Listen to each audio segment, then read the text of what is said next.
The title of the work is Someone Died Trying to Have a Life Like Mine.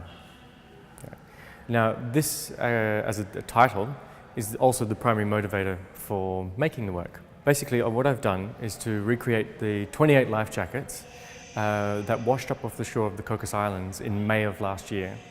Now, 28 life jackets suddenly appeared on the shore, and the only small clue as to the origin of the potential souls lost at sea was a small amount of Iranian money stuffed into one of the pockets of the jackets.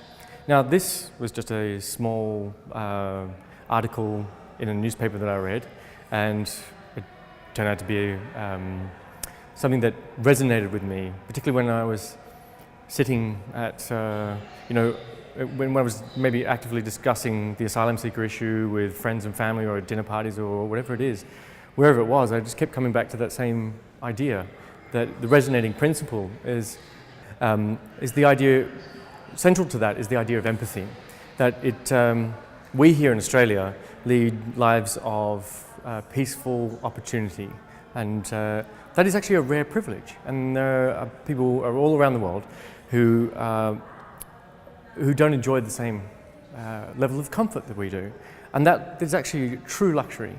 And sharing that in good faith and extending that good faith to those who would claim asylum is simply the base motivator for me making this work. Wherever you stand on the highly contentious and highly politicized issue is not actually relevant here. For me, to be moved to empathize with those that were wearing these jackets, that lost their lives because it was an act of desperation, and to empathize with that. Now, the way in here, of course, is actually stop seeing these as literal jackets, but start seeing them as individuals, as bodies. There's a small mother and child grouping over here, there's a potential parent and child over here, a small band of brothers in the middle, and I've carved these in marble and referencing classical satire and the nature of that kind of storytelling, so that empathy is actually possible.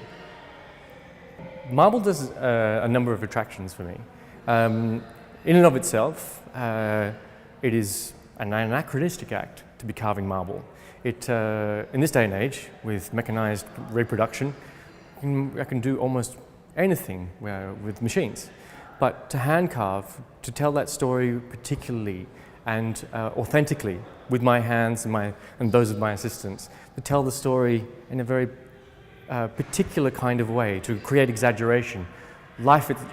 Literal life, still life, is not that interesting. But here I can imbue the characteristics and individuality of each character and extend and manipulate it. Marble is still an enduring material simply because it's actually very well behaved. It's actually a lovely carving material. And the other reason is, of course, it's stone. It's from this earth. I've chosen Australian marble, and that is very important because I'm talking about an Australian story, a very particular Australian story. Now, marble is associated with monument, and marble monuments go back to a rich lineage and heritage of European history. And I'm not really interested in monument because monuments are kind of dead. They're in the past. But I am very interested in creating monument to the here and now, a living monument, and a monument to what is an ongoing tragedy here in Australia. So part of that interest in breaking the monument is that actually this is an artistic conceit for me, but I'm obsessed with using the material in a relevant way that breaks with that tradition of monument, that phallocentric monument, and understand and readily square it in today. As the narrative is in today, I can use the material in a relevant, culturally relevant way as well. And I think the pairing of nylon straps as a device of commonality between them, but also laying them out in plinth-free without the idea, of consecration, simply scatter them on the floor. It gives the material freedom to breathe, gives the audience freedom to empathize as well. It's not cold austere marble on a plinth somewhere. It is more relevant and approachable. It's very important, actually. I think the casualness in which they're scattered is also a very simple device of trying to recreate a tidal curve, that washed up feel.